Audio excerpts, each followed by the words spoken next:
Alhamdulillah, wassalatu wassalamu ala rasulillah Sayyidina wa maulana Muhammad ibni Abdillah wa ala alihi wa sahbihi wa man tabi'ahu wa mawalah. Ashhadu an la ilaha illallah wahdahu la syarika lah wa ashhadu anna sayyidana Muhammadan abduhu wa rasuluh la nabiyya ba'dah. Allahumma salli wa sallim wa barik ala sayyidina wa maulana Muhammadin nabiyil ummi wa ala alihi wa sahbihi wa barik wa sallim. Wa qala ta'ala fil Qur'anil azim wa huwa asdaqul qailin.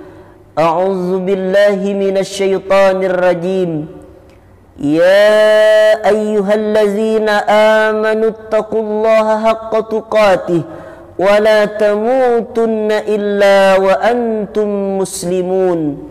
Wa qala ta'ala fi ayatil ukhra ya ayyuhallazina amanu taqullaha wa qulu qawlan sadida yuslih lakum a'malakum wa yaghfir lakum dhunubakum wa man yuti'illaha wa rasulahu faqad faza fawzan 'azima.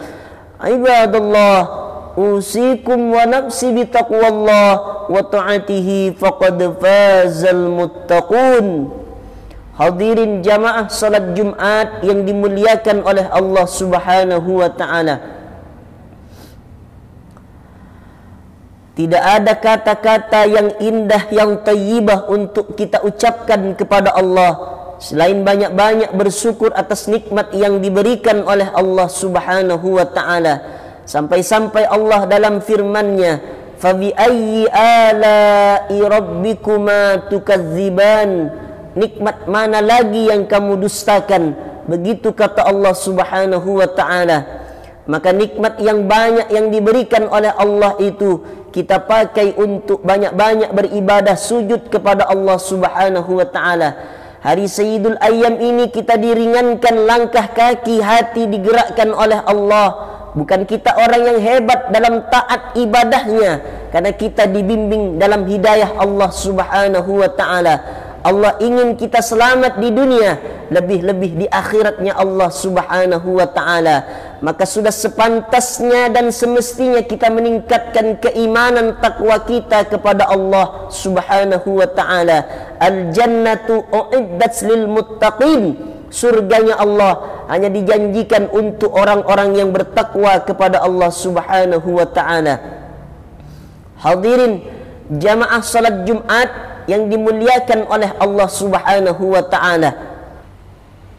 Orang itu tidak akan pernah bersyukur kepada Allah selama dia melihat nikmat yang dimiliki oleh orang lain. Dipikirkannya nikmat yang dimiliki oleh orang lain siang dan malam, sampai-sampai susah tidur, sampai-sampai stres, depresi, tidak tenang hidupnya karena memikirkan nikmat orang lain. Kenapa orang itu bisa kaya? Kenapa orang itu bisa punya kendaraan yang mewah? Kenapa orang itu bisa punya rumah yang bertingkat? Kalau pola pikir hidupmu semacam ini, maka engkau tidak akan pernah bersyukur kepada Allah Subhanahu wa taala. Ingatlah wahai hamba-hamba Allah, bahwa rezeki itu sudah ditakar oleh Allah 50.000 tahun yang lalu. Sebelum menciptakan langit dan bumi, Allah sudah menakar rezeki kita, dan tidak akan pernah tertukar rezeki yang sudah diberikan oleh Allah Subhanahu wa taala. Maka nikmat yang dihadirkan kepada tetanggamu, kepada orang-orang di sekitarmu, itu adalah sebagai ujian dari Allah Subhanahu wa taala. Ujian nikmat dari Allah. Seberapa besar dia taatnya kepada Allah setelah datang rezeki yang diberikan oleh Allah Subhanahu wa taala. Mulailah dari sekarang hidup ini melihat apa yang sudah dihadirkan oleh Allah untuk diri kita. Jangan memikirkan tentang harta, kenikmatan yang diberikan kepada orang lain, tapi pikirkanlah nikmat yang sudah dihadirkan oleh Allah untuk hidup kita. La in syakartum la azidannakum. Kalau kau bersyukur atas nikmatku, kata Allah, maka nikmat itu akan ditambah. Wala in kafartum. Tapi ingat, Kalau kau kufur, kau tak pandai berterima kasih, inna azabi lasyadid, maka sesungguhnya azab Allah itu amat sangat pedih, amat sangat mengerikan, amat sangat dahsyat bagi orang yang tidak bersyukur kepada Allah Subhanahu wa taala. Nikmat yang sesungguhnya bukan nikmat yang dilihat oleh mata kita, yang membuat kita terkagum-kagum dengan kekayaan seseorang, yang membuat kita terlena, kenapa orang itu bisa memiliki segalanya, saya tidak. Bukan itu nikmat, kata Nabi sallallahu alaihi wasallam. Nikmat yang sesungguhnya itu adalah laisal ghina an kasratil aradi walakinnal ghina ghinan nafsi. Orang kaya yang sesungguhnya adalah bukan yang kaya harta, bukan yang rumahnya bertingkat, bukan yang ingin dibeli dia bisa segala-galanya, bukan itu. Orang kaya yang sesungguhnya, kata Nabi, adalah orang yang jiwanya, orang yang hatinya pandai bersyukur dengan nikmat yang dihadirkan oleh Allah Subhanahu wa taala. Tidak kaya fisik, tidak kaya dengan harta, tapi hatinya selalu menerima dengan takdir ridho dari Allah Subhanahu wa taala. Dia percaya bahwa itu semuanya dihadirkan dari Allah Subhanahu wa taala. Kalau hidup seseorang semacam ini, bahwa nikmat yang dihadirkan itu semuanya dari Allah, maka hidupnya akan tenang, hidupnya tidak akan ruwet, hidupnya tidak akan memikirkan yang tidak ada pada dirinya, karena dia melihat kekurangan-kekurangan yang ada pada dirinya. Mulailah menata hidup kita untuk menjadi hamba-hamba Allah yang lebih baik lagi, dengan harta yang sudah diberikan oleh Allah, dengan nikmat yang sudah diberikan oleh Allah. Jadikan itu sarana untuk mendekatkan diri kepada Allah Subhanahu wa taala. Tambah lagi khusyukmu kepada Allah dalam beribadah, tambah lagi ketaatanmu kepada Allah, tambah lagi doamu kepada Allah, tambah lagi sujudmu kepada Allah, tambah lagi salatmu kepada Allah yang lebih khusyuk. InsyaAllah dunia yang hina, dunia yang sementara ini, harta, kemewahan, kekayaan dunia akan Allah hadirkan bersimpuh di bawah telapak kakimu. Kalau orang itu sudah membesarkan Allah dalam jiwanya, maka dia tidak akan khawatir dengan nikmat yang diberikan oleh Allah. Dia tidak akan pernah susah, dia tidak akan pernah stres, tidak akan depresi, karena dia bersandar kepada Allah Subhanahu wa taala. Kalau hidupmu bersandar kepada manusia, hidupmu akan melarat. Kalau hidupmu bersandar kepada harta, harta itu akan habis. Tapi kalau engkau bersandar kepada Allah, maka hidupmu akan tenang, hidupmu akan Allah ringankan, Allah akan mudahkan, Allah akan hadirkan hikmah-hikmah yang luar biasa, karena engkau sudah menghambakan dirimu kepada Allah Subhanahu wa taala. Wa ma khalaqtul jinna wal insa illa liya'budun. Tidak aku ciptakan jin dan manusia, kata Allah, melainkan untuk beribadah, untuk taat kepada Allah Subhanahu wa taala. Tambahlah ibadah kita di hadapan Allah, karena dengan ibadah-ibadah yang sudah kita panjatkan kepada Allah, kita sudah berdoa kepada Allah. Allah berjanji, ud'uni astajib lakum. Kalau kau berdoa kepadaku, aku akan mengabulkan. Begitu janji Allah Subhanahu wa taala. Kenapa rezeki kita melarat? Kenapa rezeki kita susah? Bukan karena kita kurang usahanya, bukan karena kita kurang ikhtiarnya. Kita sudah hebat dalam berikhtiar, kita kurang dekat kepada Allah, kita kurang soleh, kita kurang taat kepada Allah Subhanahu wa taala. Allah berjanji, wa may yattaqillaha yaj'al lahu makhraja wa yarzuqhu min haitsu la yahtasib. Barang siapa yang bertakwa kepada Allah, meningkatkan kualitas salatnya, meningkatkan kualitas doanya, meningkatkan kualitas ibadahnya di hadapan Allah Subhanahu wa taala, maka akan diberikan solusi jalan keluar dari kesulitan-kesulitan masalah dalam hidupnya. Wa yarzuquhu min haitsu la yahtasib, akan diberikan rezeki yang tidak disangka-sangka oleh Allah Subhanahu wa taala.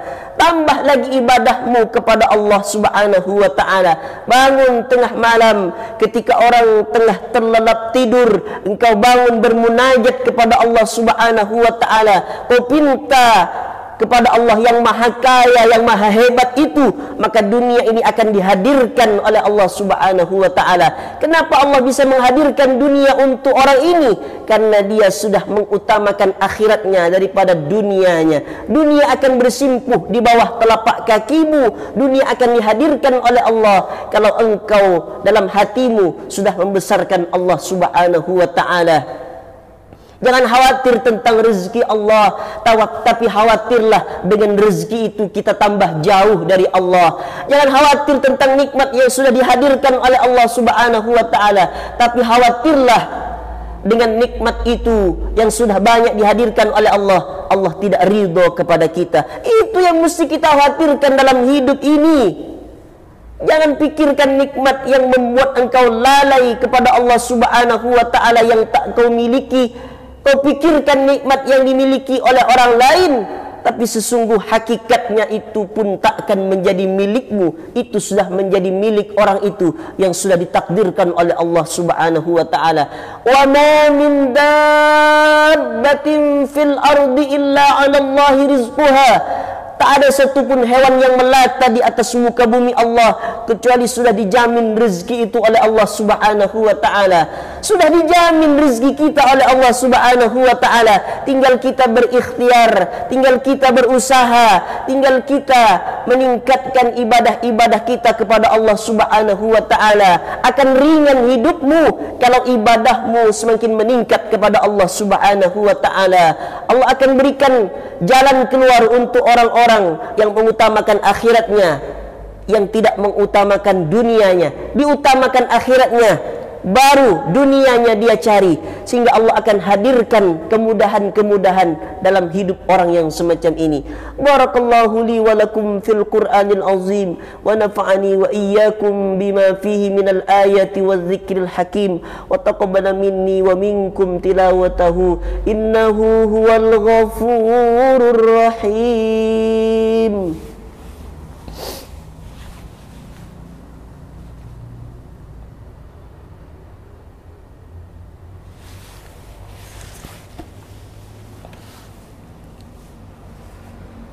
Alhamdulillahi Rabbil Alamin, wassalatu wassalamu ala asrafil khalqi ajma'in, Sayyidina wa maulana Muhammadin wa ala alihi wa sahbihi wa man tabi'ahu ila yaumiddin.